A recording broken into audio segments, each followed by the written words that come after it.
চিংড়ি মাছ ভাজা কমপ্লিট, এটাকে আমি এখন নামিয়ে নেব।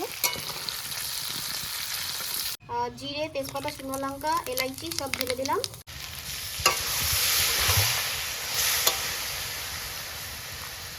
হ্যালো গাইস, পূজা কিচেনে তোমাদের আরও একবার ওয়েলকাম। তো চলে এসেছি অনেকদিন পরে আরেকটা রেসিপি নিয়ে। রেসিপিটা হচ্ছে ইঁচড় চিংড়ি। এই যে ইঁচড় আর সাথে আছে চিংড়ি মাছ, এই যে লবণ হলুদ মাখিয়ে রেখে দিয়েছি, তোমরা দেখতেই পাচ্ছ। এখন ইঁচড়টাকে আমি সিদ্ধ করে নেব। রেসিপিটা দেখতে লাগো, আশা করি তোমাদের ভালো লাগবে। তোমার দাদাভাই আধা কেজি ইঁচড় নিয়ে এসছে আর তার সাথে এই যে 150 গ্রাম চিংড়ি মাছ। তো এই রেসিপিটা বানাবো আমি, কেমন লাগে প্লিজ আমাকে কমেন্ট করে জানিও। তো চলো বানাই। প্রথমে ইঁচড়টাকে সিদ্ধ করে নেব। এই যে জল ছেড়ে দিয়েছি, এর মধ্যে এখন ইঁচড়গুলো দিয়ে দেবো। হালকা উষ্ণ গরম হয়েছে জলটা। এবার আমি মশলাগুলো বেটে নেব। এই যে রসুন আছে, আদা আছে, পেঁয়াজ আছে। পেঁয়াজটা বাটবো না, শুধু আদা আর রসুনটা বেটে নেব। তো প্রথমে আদাগুলো বেটে নেব।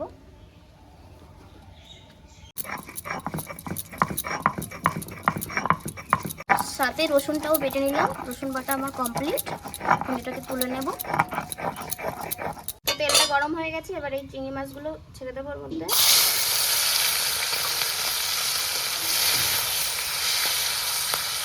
চিংড়ি মাছ ভাজা কমপ্লিট, এটাকে আমি এখন নামিয়ে নেব। তো এই তেলের মধ্যে এই মশলাগুলো দিয়ে দেবো। শুকনো লঙ্কা, তেজপাতা, জিরে, দারচিনি, লবঙ্গ, এলাইচি সব দেখছো দুটো দুটো করে নিয়ে নিয়েছি।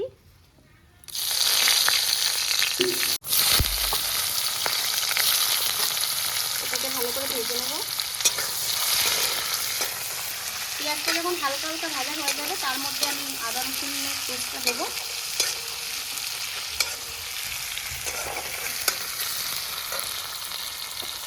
পেঁয়াজগুলো দেখতে পাচ্ছ হালকা ফ্রাই হয়ে গেছে। এখন এর মধ্যে আমি আদা পেস্ট অ্যাড করবো।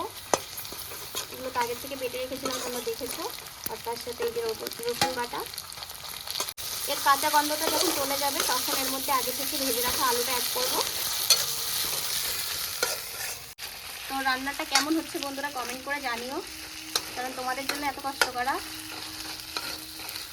সবসময় বলি আমি যেটুকুনি পারি সেটুকুনি তোমাদের দেখানোর চেষ্টা করি। অনেকে হয়তো অনেক কিছু বলতে পারে, কিন্তু আমি যেটুকুনি বিয়ের পর থেকে যেটুকুনি অভিজ্ঞতা হয়েছে সেটুকুনি তোমাদের মাঝে নিয়ে আসার চেষ্টা করি। আর আমার একটা ভালো একটা প্লেস বানাচ্ছি রান্না করার জন্য, অবশ্যই তোমরা শিখিয়ে দেখতে পারবা। সেটা দেখতে পাচ্ছ পেঁয়াজ রসুন আর আদার মধ্যে দিয়ে তেল ছেড়ে দিয়েছে। তো এর মধ্যে এখন আমি এই যে আগে থেকে ভেজে রাখা আলুটা দিয়ে দেবো।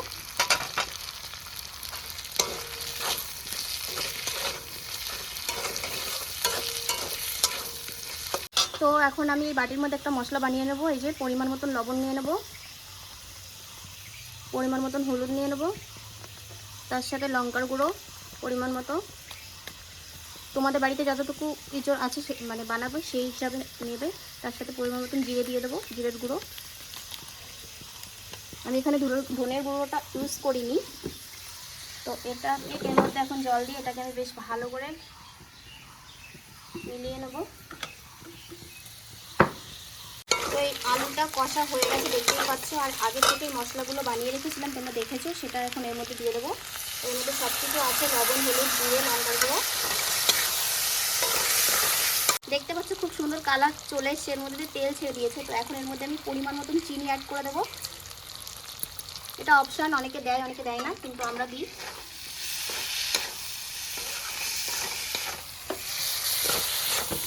তো ভালো সুন্দরভাবে কষা কষা হয়ে যাচ্ছে, দেখতে পাচ্ছ কালারটাও খুব সুন্দর এসছে। চিনিটা অবশ্য কালারের জন্যই দেওয়া, আর একটা মানে ব্যালেন্সটা মেনটেন করে খাবারে চিনিটা। এর জন্য অনেকে দেয় অনেকে দেয় না। আমরা সব খাবারে বলতে গেলে বেশিরভাগ চিনি আসে, বিশেষ করে যে মাছ মাংসতে বাদে। কিন্তু এটা তো ইঁচড় একটু চলে চিনিটা। আলুর থেকে তেল ছেড়ে দিয়েছে, কষাও হয়ে গেছে। এখন এর মধ্যে আমি এই যে ইঁচড়টা সিদ্ধ করে রেখেছিলাম এটাকে ছেড়ে দেবো।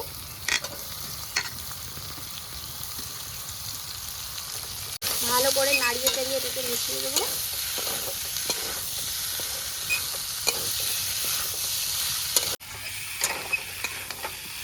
প্রায় ভাজা হয়ে গেছে। এই যে এই বাটিটা দেখতে পাচ্ছ, এই বাটিটার মধ্যে মানে যেটার মধ্যে মশলা গোলানো ছিল, এই বাটির মধ্যে একটু সামান্য পরিমাণে জল নিয়ে নেবো ইঁচড়টাকে একটু কষানোর জন্য।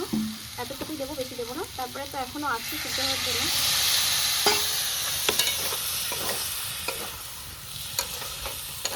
এটা একটু হালকা কষা হবে, তার জন্য আমি এটাকে ঢেকে দেবো।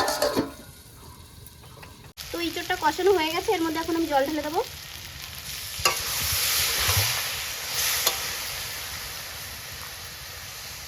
পরিমাণ মতন জল ঢেলে দিয়েছি।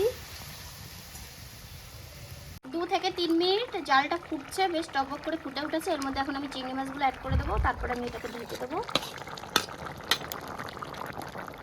নামিয়ে দেবো।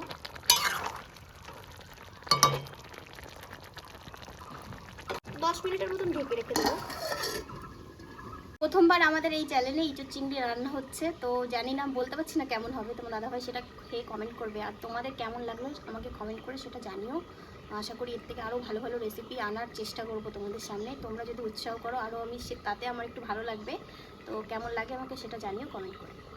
তো 10 মিনিট ধরে জালটা হচ্ছে ইঁচড়ের, ওটা হতে হতে এই ফাঁকে আমি এই গরম মশলাগুলো বেটে নেবো। এর মধ্যে লং, এলাইচি আর দারচিনি আছে, এটাকে বেটে নেব। প্রায় 10 মিনিট ধরে ঢাকা ছিল, এখন আমি দেখি এর অবস্থা কি হলো।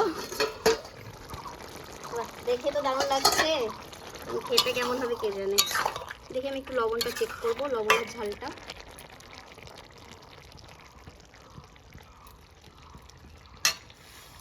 ঝালটা ঠিক আছে, লবণটা একটু কম। এখন আমি একটু পরিমাণ মতন, মানে যেমন কম হবে সেই পরিমাণ মতো লবণটা দিয়ে দেবো। তো রান্না বন্ধুরা আমার কমপ্লিট। এখন এর মধ্যে জাস্ট একটু গরম মশলা মেশালেই রান্নাটা আমার হয়ে যাবে। তো গরম মশলাটা বেটে রেখেছি, দেখতেই পেরেছো। এটাকে এখন মিশিয়ে দেবো। মোটামুটি তো ভালোই লাগছে। এখন আমি খাওয়ার পরেই বুঝবানি ভালো কি মন্দ। ওই দেখো শুরু হয়ে গেছে। কত সময় লাগলো রান্নাটা করতে? রান্নাটা করতে বেশি টাইম লাগেনি, সিদ্ধটা করতে একটু টাইম লেগেছিল। তো এখন এই যে গরম মশলাটা এর মধ্যে মিলিয়ে দেবো।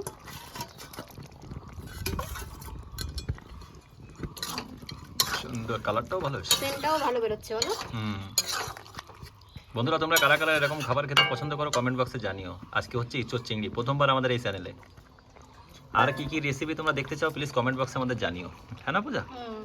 সেরকম রেসিপি নিয়ে আমরা তোমাদের মাঝে আসবো। আর অবশ্যই ভিডিওটাকে একটু শেয়ার করার অনুরোধ রইল বন্ধুরা। তোমরা যেভাবে আমাদেরকে সাপোর্ট করেছো, তোমাদের ঋণ আমরা কখনো শোধ করতে পারবো না। তা পূজা কিচেনে সবাইকে ওয়েলকাম। প্লিজ ভিডিওটা শেয়ার করো, অবশ্যই একটা শেয়ার দিয়ে দিও। অবশ্যই একটা শেয়ার দিও বন্ধুরা। রান্না কমপ্লিট পূজা? হ্যাঁ, এখন নামিয়ে দেবো। বাহ, দেখতেই পাচ্ছ বন্ধুরা রান্না কিন্তু পুরোপুরি কমপ্লিট হয়ে গেছে। ইঁচড় চিংড়ি, ও মজা শিখেছে ভাই, মজা শিখেছে। এখন নাও দেখে আমি খেয়ে কমেন্ট করি।